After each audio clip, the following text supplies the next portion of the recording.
Welcome to the NBA Profit Show powered by EV Analytics. I'm John Metler. He's Adam Scherher.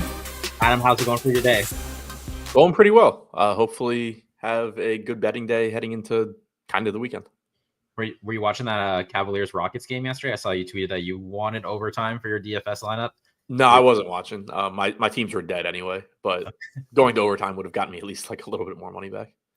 So I had Rockets money line, and I forget what I was doing, but I checked the score and it's like 98-85 Rockets, and you're like, good, like kind of fourth quarter, whatever.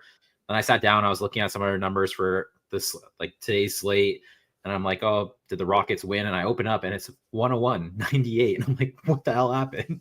Like I was I think the Cavs have a 17-0 run or something like that. Anyways, came down to the end. I don't know if anyone saw it. It was a crazy ending. Some weird challenges, some weird foul calls. Ultimately, Tari Eason gets hit with a flagrant foul on a three. It gives the Cavs 3 shots and ball. Darius Garland misses 2 free throws. They missed the winning shot. Rockets win by 1. It was probably one of the craziest sweats I've seen in a while. I had looked and saw it was 107, I think. And then I saw that Houston scored with like 4 seconds left. And I'm like, it's probably not going to go to overtime. And then I saw the final was them winning by 1. I was like, okay, what happened? Well, you're also like looking at the math. So like the spread was, when I bet the night before, it was Rockets plus 1.5. So I opted for the money line. And then you're watching this play out and you're like, they might lose by 1. Like we were watching these free throws and you're like, that 1.5 actually might have been, because I thought there was a better edge on the money line, just way the board was set up. So I'm like watching, I'm like, I'm gonna get burned here for not taking the plus 1.5. And the Rockets went ahead. Alperen Şengün got 2 free throws on an offensive foul, on a rebounding foul by Jared Allen on the offensive end. That's how they got 2 free throws with 4 seconds left, which you're like, crazy call. Right. Also, I mean, it was a foul, but you don't really see it. I don't know. There was a lot of weird calls. Broke my way, so happy about it. We are 35-27 on the year, plus 11.64 units. We went 1-2 on Tuesday. Gabe Vincent. Did Gabe Vincent have exactly 2 assists? I was like, and then Eric Gordon. Eric Gordon came in.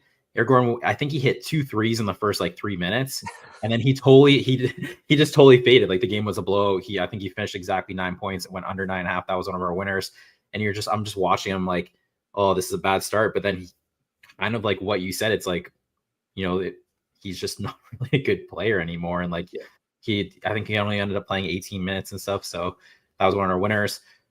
We'll get going here. We have 3 picks. We have an early game too, in Paris, Spurs, Pacers, and we actually have 2 bets for that game. So let's get these picks out here. If you're new to the Prop Pick Show, Adam's from EV Analytics. They do fantastic prop projections. You can find them on the Covers website. Go to Sports NBA Prop Projections, and you can see them right there. If you're new to the release procedure, we have 3 bets. We're using 365 and FanDuel, and BetMGM has really good alternate prices. We'll tell you what game we're betting on. We'll tell you the prop market, the team, the player. Then we'll give you the bet, and we'll have Adam kind of put these projections from EV Analytics to work, provide a little more context on why he likes the projections. So put some words to these numbers. Let's get going here, because like I said, we have 2 bets in this early game. So let's give them out. The first bet, actually, though, is for a late game. It's Kings Nuggets that we're looking for.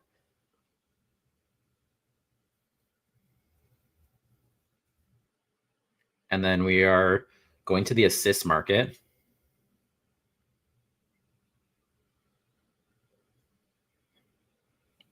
And the player we're looking for is Demar DeRozan. We're going over, rare over. DeMar DeRozan over 3.5 assists, plus 130 now. Was plus 135 a couple minutes ago. It's now plus 130 there on the board. Best alternate price I saw was plus 125 BetMGM. If you see something better, let us know. Adam, you want to break this one down? Yeah, it's just, I think, a weird spot to be getting plus money on DeRozan at that line for the season, averaging 35.8 minutes per game, 3.8 assists per game, and then you're getting plus money at 3.5. There's no reason that like you expect him to play fewer minutes than usual here. I don't know what the spread is. That's locked where I'm looking right now, but I would assume, you don't have a double digit spread here with the Kings in Denver or anything like that. But also for DeRozan rotationally, I think there's a potential benefit as well. He does typically play with the second unit. Now he plays with De'Aaron Fox, so it's not like he's out there as the primary ball handler or anything like that. You're not expecting him to go out there and grab a ton of assists, but anytime that you get starters on the floor with Denver's second unit, it is generally just a situation where they're going to score a little bit easier in general, and maybe you can convert some potential assists better. Now, Denver's second unit is a little bit stronger now that they've been using Aaron Gordon there. They haven't had quite the same issues with the lineup changes, but in general, it is a way that you can attack Denver. So I do like seeing that he is typically out there with De'Aaron Fox. But even that, the rotational aspect aside, you're just talking about somebody that is going to play 35, 36 minutes on average. He's averaging slightly over 3.5 assists. And you're getting plus money here. Bobby Newport says plus 125 bet MGM, next best price. And this has been kind of pretty common. I've played a couple of DeMar DeRozan over assist props this year. He just kind of, you get these, it kind of happens with the Celtics players as well, where you're just in this lineup. You have Sabonis, you have Fox, you have Malik Monk. There's a lot of offensive talent, and they'll just go through a stretch where they might miss on their assist prop 3-4 games in a row, and it just drops to a number. And you're like, he's still a really good player who he still creates a lot of offense. He still gets the minutes, and like, you're like 3.5 plus 130. I just feel like you have to take it. And that's that is with like that window where you're like, yeah, I'll take it. And he could have 5 tonight, and then tomorrow it's, 3.5 minus 120. And you're like, okay, well, maybe we pass. It's just like, it's like you said, it's just like a minute. Like, just, we all know who DeMar DeRozan is. He's someone who touches the ball a lot. I mean, just how do you not take this? You're not asking for a lot. So that's how I've kind of viewed DeMar DeRozan's assist props this year. Yeah, like this isn't one of those spots where we have the break-even line, it's like crazy far away from where the line is. We have it at minus 127. To your point, like it's kind of just, this is right around what he averages for the season. Nothing has really changed regardless of recent performance. So why is this plus money? Yeah, I agree with you. It's just like, hey, we know who he is. We know how they run, like how many touches he gets on offense. I just think it's the wrong number. Take it when it's at this number. So we'll keep going here because the next two bets are in this 2:00 Pacers Spurs game in Paris. So the first one's DeMar DeRozan over 3.5 assists. We're going to bet 365 Spurs Pacers, like I said. And we're also looking for the assist market.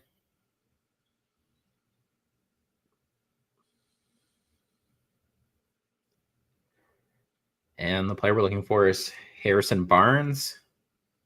And we are going under. Harrison Barnes under 1.5 assists plus 125. Once again, that's Harrison Barnes under 1.5 assists plus 125. Adam, you want to break this one down? Yeah, this one's kind of tricky. We only have him projected for 28 minutes, which Jeremy Sohan is questionable for the Spurs. If Sohan misses, you probably are getting an extra minute or two or a couple minutes on average for Barnes, which so it wouldn't look as good, but still getting it at plus 120 overall, I think looks good for the season, averaging 28 minutes per game, averaging 1.7 assists per game. Obviously not a high assist guy. So even if you do add an extra minute or two on, it's not like you're necessarily adding, a full assist or anything like that. It's just going to make it look slightly worse if Sohan is out. But if Sohan is in, you also might not even get 28 minutes from Barnes. Like there is a lot of volatility in the Spurs rotation when you have Champagny, Barnes, Sohan, Keldon Johnson, sort of like all competing for minutes, and they're all kind of interchangeable. So even if Sohan is out, there is still volatility in these minutes. His minutes projection would just go up a little bit. But if Sohan is in, I mean, you're live to like a 25-minute Harrison Barnes game. So all things considered, I think getting plus money here looks good. If Sohan's out, I would think Stephon Castle gets a pretty good bump just because they would probably want his defense on Halliburton. That just like from a basketball side of things, that makes sense to me. Harrison Barnes, I'm just looking at that over, like the over is minus 155. He's usually someone who's like plus 150 for like over 1.5 assists. And like even at plus 150, you're sitting there and you're like, no, like I'm okay. Like he literally just doesn't create offense. He doesn't pass. He is just like a catch and shoot guy. That's kind of his role on offense. And it was always like, when he was in Sacramento, you're always surprised. You're like, he's playing 38 minutes a game. You have 1.5 plus 145 to the over, and you're like, it's still not a good bet.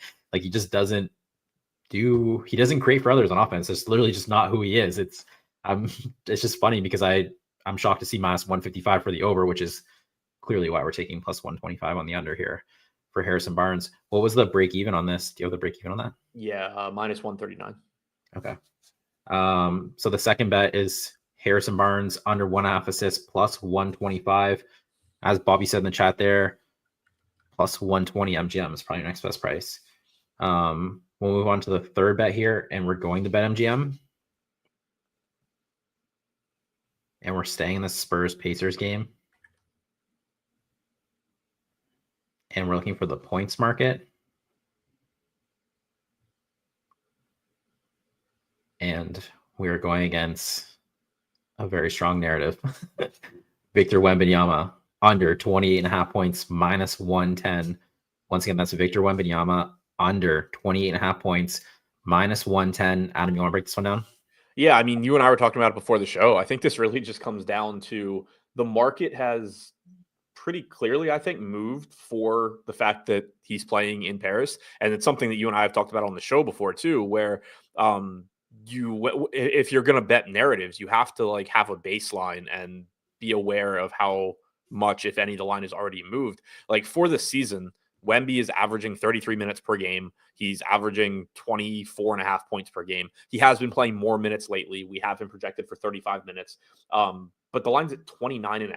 Like we haven't projected for just shy of 26 points here in 35 minutes. That's a big gap. Even if you do want to say, maybe he does play an extra minute or two because it's in Paris, or maybe he shoots more like that. It is something that obviously NBA players, especially the star ones, like it is in their control if he wants to just go score more points because of where he's playing. But there's a pretty big gap baked in there already. So it creates a situation where if you think it's more likely that, maybe he plays a little bit more or he's a little bit more aggressive, but mostly he just plays his game because he's a professional basketball player and, he already is also a really high usage guy. It's not like you're talking about a low usage guy. You're throwing him into his hometown and he's going to take a really big bump. Like there's not that much more he can try and do offensively without it just being ridiculous, like a Kobe retirement game or something. So, there's just a gap baked in here that looks really profitable to bet the under. Yeah. Derek says the ESPN bet has minus 105. Do you have the break even? Matt there says 29.5 minus 125. Do you have the break even for 29.5? 242. Okay. So lots of room. Yeah. I want to say last night when I was looking at these props, I want to say he opened 20. I want to say it was 25.5 or definitely 26.5. So he's moved up a lot. And like typically you're like, okay, going against the market steam.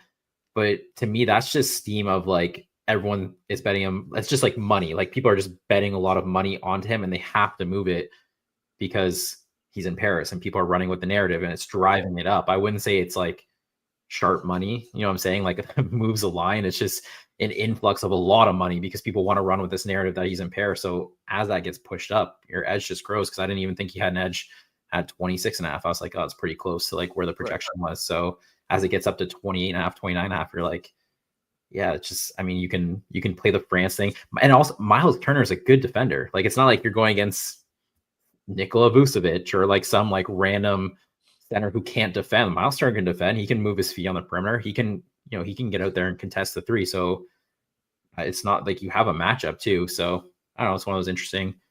CJ Forte says, yeah, open at 26.5. Yeah. So it's moved 2 points. So it's moved. I want to say what I saw was 25.5, like minus 140, and then it immediately jumped 26.5. So yeah, it's just one of those interesting. Go ahead, Adam. You're going to say something. Oh, no, I was just going to say, because I saw people asking about the 29.5 in chat too.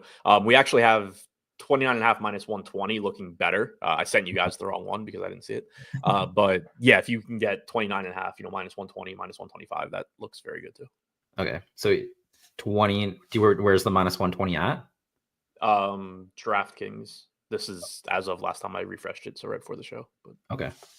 Either way, when you get up like into those higher points, those cents, it's not like 20.5 minus 110 and 29.5 minus 120 is pretty close in EV, right? For this projection. Yep. There's not like a drastic difference. Those are 3 picks. I'm really intrigued by this Wemby one. It's interesting to just see the market push it way up, and I just think it's an influx of money, and we're going to take the opposite side of it. We'll go with the under. Like I said, we're 35-27 on the year, plus 11.64 units. Make sure you like, comment, subscribe. Keep the show going. We want to keep giving out winning bets here. The 3 bets for today are Demar DeRozan over 3.5 assists, Harrison Barnes under 1.5 assists, Victor Wembanyama under. Do you want the official one to be 29.5 minus 120 or 28.5 minus 110? 29.5. So our official grade will be 29.5 minus 110. Adam, you want to let the people know where they can follow you, get more information? You can follow me on Twitter at ShipMyMoneyDFS. Also, if you're into NBA DFS content, check out the Endgame Syndicate YouTube channel. Give Adam a follow. This concludes the NBA Prop Pick Show powered by EV Analytics. Make sure you get those Spurs Pacers bets in because this game is at 2:00 Eastern. We'll see everyone on Tuesday, 10:30 a.m. Good luck with your bets. Del, play the song.